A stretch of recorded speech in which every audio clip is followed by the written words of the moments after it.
guys, so normally I would tell you guys to pick the hair out or comb the hair, brush the hair before you actually start cutting. But right now, he's cutting it all off. So right now I'm going in with my shears and I'm basically just stretching the hair out and just clipping what I can, trying to get it as low as possible, all right? You don't want to go too low because with the shears, you might, you know what I'm saying? It could be dangerous, you know, getting to that scalp. So just take off the bulk as much as possible and then come behind it with your clippers.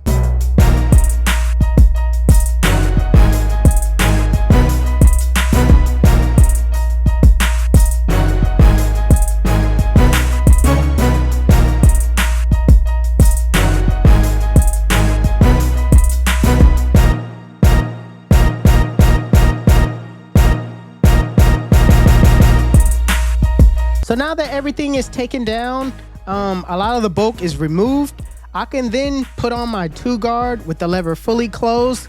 Because my client wanted a 2 on top with the lever being closed, that's actually a true number 2, all right? So right now I'm just going in, making sure I go very slow. Well, not too slow, but just making sure that I go at a decent pace. You don't want to, snag your client by going too fast. So make sure you go at a decent pace and follow the direction of where the hair grows.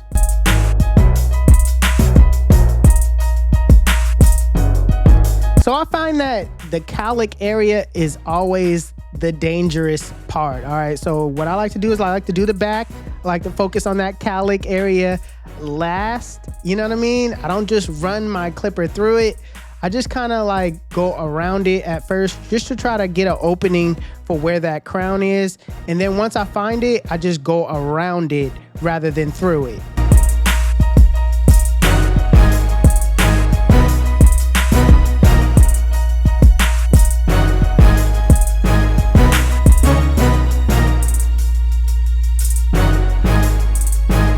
So it's really important you know the direction in which your client hair is going in. Not everybody's hair go in the same direction as far as going with the grain. Sometimes the hair on the side grows down, so you're gonna have to go downward, or sometimes even back to your client's ear, depending on how close you get to your client's edge up. Sometimes it grows, sort of backwards. So you really have to pay attention to how the hair grows and just go with that. All right. Don't fight against it, because you could really cut that area lower than everything else by doing that. You know what I mean? Because you're really cutting against the grain when you're doing that. That is what caused it to be lower. So I'm going to start, on the taper. Setting in my guideline. The first guideline I'm going to set in is my ball line, using basically my, liners, my sabers. You don't have to set it in directly like I'm doing right here. This kind of causes a harsh line depending on, if you know how to take it out. So be mindful of that. You can set it in with your trimmers with just the lever fully closed, but, it's going to be easier taking out if you do it that way, as opposed to how I'm doing it. Next step, I'm just gonna debulk with my 1 guard, and this is how I'm gonna keep the blend as low as possible. Yes, I'm doing a high taper, but I'm gonna show you guys how to keep this taper as low as possible. Notice how my against the grain is, sideways. That's because his hair grows kind of back towards his ear, so I have to cut in that direction. Like I said, not every person's hair grows the same. You have to recognize what the hair is doing, what direction that the hair is going in, in order to get it down to that length that you want. So after using that 1 guard, I'm gonna go right behind it with the 0 guard with the lever fully closed, and I'm gonna stay right below where I put that 1 guard, right? I'm gonna leave some room, but I'm just kind of taking the rest down and leaving about just not even a centimeter of room for that 1 guard, if that makes sense. I'm really just attacking the line though, if you're paying attention, you know what I mean? I'm trying to keep this blend as low as possible. Not everybody looks good with like a full high blown out taper. You know what I mean? So you got to keep it as low as possible to fit their head shape. Right now I'm going in with my lever open and I'm still attacking that line, staying below that, that zero guard with the lever closed. Right now I just closed the lever, took out that bottom line with my corners, and now I'm just setting my clipper halfway and just detailing those areas where I see bulk in between the blend.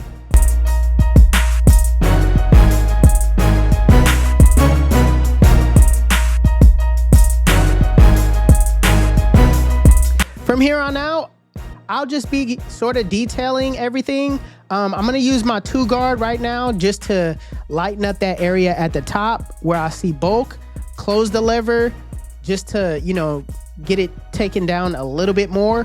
But everything from here on out is basically detailing. Like you see me going back with my 1 guard, getting those areas where I see bulk, where the transition could be a little bit better.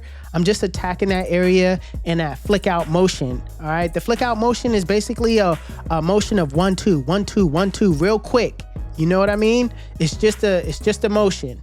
If you're a beginner, it's going to be kind of, hard to get used to holding the clipper in your hand, but just know that it's going to come with time. It's not going to happen overnight.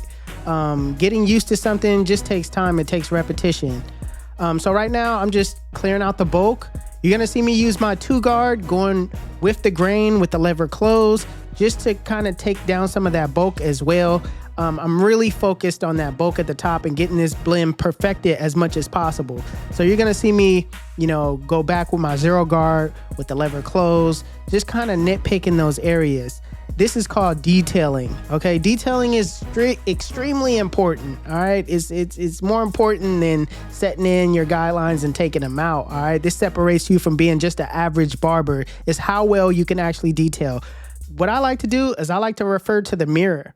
The mirror shows me a different perspective on the blend than just seeing it head on. Also, you don't have access to a mirror, rest your eyes, come back to the blend, and then you'll start seeing some areas where the bulk is, and you'll be able to recognize it and take it out using your corners of the blade. Get in those areas where you see bulk. That's how you actually start detailing. How I like to think about it is like, let's say you have a group of people and they're all standing, all grouped up together. And if you start taking 1 or 2 people out of that group, it starts to get lighter and lighter and lighter. So if you take like 5 people out of the group that's bunched up with, 10 people in that group, then it'll look scattered and less, bulky. So as far as the back goes, it's the same exact steps. As beginner barbers or anybody that wants to learn how to cut hair, this is a great skill to learn just to save you money at the end of the day. You know what I mean? So if you want to pick up this skill, you're gonna have to learn these steps. Okay, memorize these steps is extremely important, and it'll save you time with just cutting. So the steps that I use are always the same. It's the same on everybody. I do not switch up. Bald line, lever open, 1 guard open. Then I'll worry about the bulk. I might worry about the bulk after the 1 guard open, but most chances are I'm just gonna blend right back down. All right. So if you decide to worry about the bulk at the top, go ahead, use that 2 guard, then come right back down with my 1 guard. And in between the areas from the 1 and the 2, I'll flick out just to make the transition a little bit more smoother. Then I'll go back down with my 0 guard with the lever fully closed and take out that middle line. And then lastly, I'll focus on that bottom line by taking it out with the lever fully closed. Now, I use this on everybody. This is not something that I pick and choose who I do it on, or the texture that I pick and choose on doing it on. No, I do this on everybody. All right. So make sure you understand that I keep the width about the same. All right. It's always a 1/2 inch. The reason why I set it at a 1/2 inch is because I want the fade to be a gradual blend. I don't want it to be this tight kind of chili bowl blend. I kind of want it to be like elongated. Pause on that, elongated stuff. You know what I mean? I mean, that's the only way I can explain it. You know what I mean? But as you can see, I have my zero guard on right now with the lever closed, and I'm just flicking out. I'm using that 1-2, 1-2 flick out motion that I told you guys about, and I'm just brushing down as I go.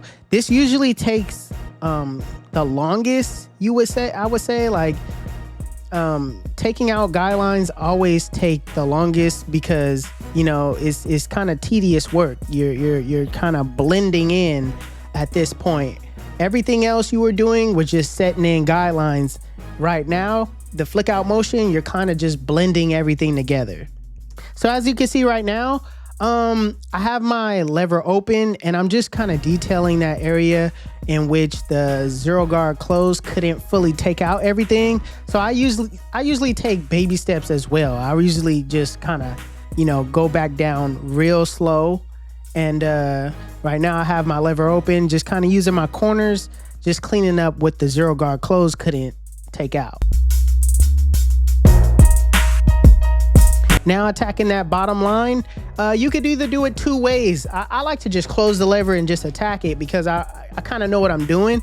But if you're like me and you take baby steps, you could set your lever halfway and then just soften up that bottom line and then take it out fully with the lever fully closed, you know, at the end. What you want to do is start below the line, flick to the line. Don't start at the line and flick. You know what I mean? You're gonna bring that fade up a little higher. So always remember, start below the line.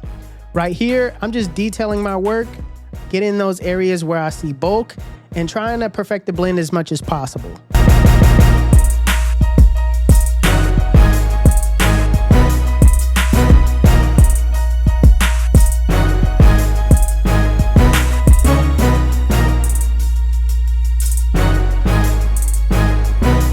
So here, I'm just doing a nice little freehand at the top. You know, in the areas where I see bulk, it could be a little bit more smoother transition. So I'm just gonna freehand it.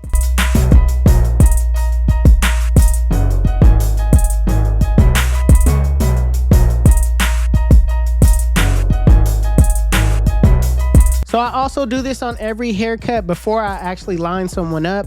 I always like to take it a guard size lower. Just the edge though. Right now I got my one guard on with the lever closed and I'm just attacking that front line. Now I always start by lining up in the middle and then going from side to side. All right, what this does, it cuts out from you having to go the long distance. All right, starting from one corner, going all the way to the end. If you start in the middle, it basically cuts out you having to, you know, go so far. We're trying to make it straight.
Now with enhancements, I do not recommend beginners to use enhancements just because you need to perfect the haircut first before you start using them. But if you're advanced and you want to use them, my mix is 50-50. I use 50% Kiss Express.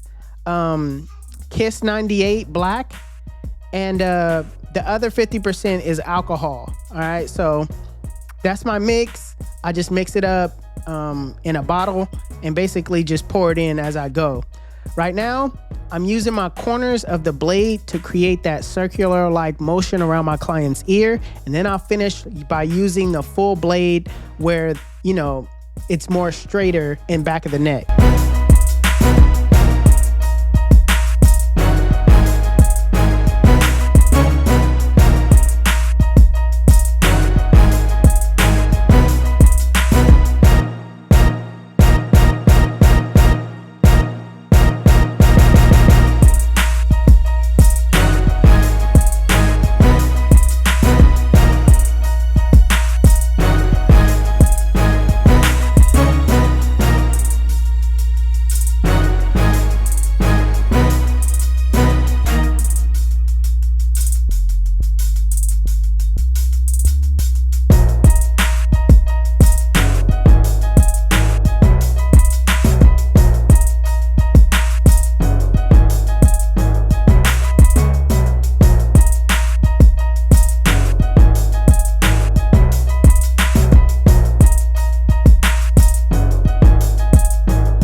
So this is another form of enhancements. I like to use the Barber Magic pencil. You can get this on Amazon. You can get this on eBay. If you just type in on Google Barber Magic pencil, it's gonna pop up. Okay, I like to put this all over my client's lineup, all around. What this does, it adds contrast between the skin and the hair, making the lineup pop. So with razor lining, it's very simple, even though as a beginner, you're kind of like very timid on doing this. I know what it was like to, you know, pick up a razor and do it at first. It's kind of scary, right? But if you stretch the skin and just glide the blade across the skin and just commit to it, it's gonna make your life easier, all right? It's not what it seems. You're not gonna cut your client, and you just gotta watch out for like pimples or, you know, any sensitive skin. You got to ask your client. You got to do the client consultation as well. So but yeah, it's not as deep as, you know, beginners like to make it. It's literally just stretching the skin and gliding that blade across it. Listen, let me tell you why they call me 360. When they sit in my chair, I spin them in a full 360 and they come out looking like got it, got it, got it, got it. Yeah! YouTube, this is the cut. And if you like it, make sure you give it a thumbs up. If you're new to my channel, please hit that subscribe button. Also, HustleDreamProduction, that's my brother. He does all my beats. His YouTube channel will be linked in the description below. Just make sure you guys go give him a follow. Also, if you want to know where you can find any tools that you've seen in this video, links will be in the description below. Otherwise, you guys can follow me on Instagram and TikTok. My TikTok is official360Jeezy and my Instagram is 360Jeezy. But it's your boy 360Jeezy.